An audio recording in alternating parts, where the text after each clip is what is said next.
May the Lord protect us. May God bless us. May the Lord give my younger brother Nicolas Ondaatje all the luck and prosperity he deserves. May he cause him to be received in the presence of kings and to be able to enchant these kings. May he give him success in trade, happiness in this life, and redemption in the life hereafter. And having given him all these and many more benefits, protect him. Now, on the 13th of the month Markali of the year 1730, we are all in good health and do not suffer any ailment. We hope you will have sent us a letter in which you write that you are also enjoying good health and supply us with information about all the things happening to you. Then, at the end of the letter, there is also often a formulaic phrase, which I will not going to read because of time, but I will show you something. I will read you something of the main passage of the main body of the text. One moment, I search. Okay. In which Nicolas is told what to do and what not to do when he is during his stay in his banishment in South Africa. Avarglude udupei udutalum, avargel ude, kudikavum tinavum vendam. Aduvalamalum, polla nadakeigelage, nadande, istrigelude, mayangalile, agapadamal irgavum. Adayen yanjal, aduvalam, swamiadike, yedride. Moripechi, translation. But even if you wear their cloth, you should not drink and eat with them. Besides that, you should not do improper things or fall prey to the charms of women, for you do not want to disobey the Lord's commands.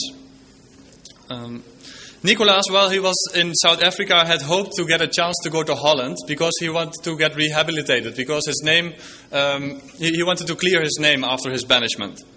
If that wouldn't be possible, then his second option would be to go to Batavia, the Dutch administrative capital in the east. But unfortunately, we know from records that in 1737, just before his banishment would have ended, that he died in the Cape, and he never had the chance to return to Colombo or to go to Holland or to Batavia.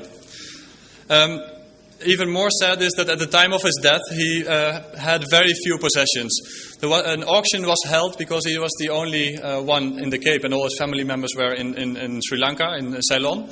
And among his most valuable things were 2 boxes with lumber, some cloth, and some earrings and some buttons. Scant consolation for him maybe is that the memorandum book he has left behind will be published by the French Institute of Pondicherry, the IFP, nearly 300 years later, as soon as all the translation and research work have been done. Nandri Vanakkam. தலைவர்களே, மதிப்புக்குரிய சுந்தரமூர்த்தி அவர்களே, இன்று சிறப்பாக பங்கு கொண்ட பேராசிரியர்களே, முக்கியமான ஒரு விஷயத்தை பற்றி சில வார்த்தைகள் சொல்ல விரும்புகின்றேன். நூற்றுக்கணக்கான நூல்கள் காணாமல் போயிட்டது பற்றி மிக வருத்தமான செய்தியை நீண்ட நாள் அறிவோம். அதை தலைவர்கள் குறிப்பிட்டார்கள். ஆழ்வார்கள் 4000 காணாமல் போயிருந்தது. சில கோயில்களிலே சில பாடல்கள் இருந்தது. இதை பார்த்த நம்மாழ்வார் அவர்கள் அந்த ஊருக்கு போய் தவம் இருந்து அவர்களெல்லாம் திருப்பி எழுதினார். இது கதை என்று சொல்லலாம். நம்முடைய காலத்தில் லெட்பீட்டர் தியோசபிக்கல் சொசைட்டியுடைய சிறந்த பேராசிரியர், அவர் அந்த பிலாசபியெல்லாம் எழுதியிருக்கின்றார்.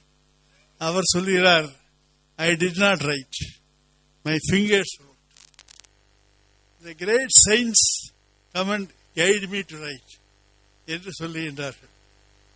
இது போக பல விஞ்ஞானப்படி நமக்கு நம்ப முடியாவிட்டாலும் இன்று பிளான்செட் வைத்துக் கொண்டு நாரதரையும் அகத்தியரையும் அழைத்து பேசுகின்றனர் இருக்கின்றார்கள். தமிழ் பல்கலைக்கழகத்தில்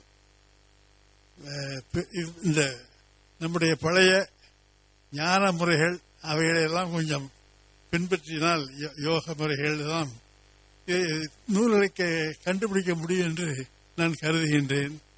ஆக அதுக்கு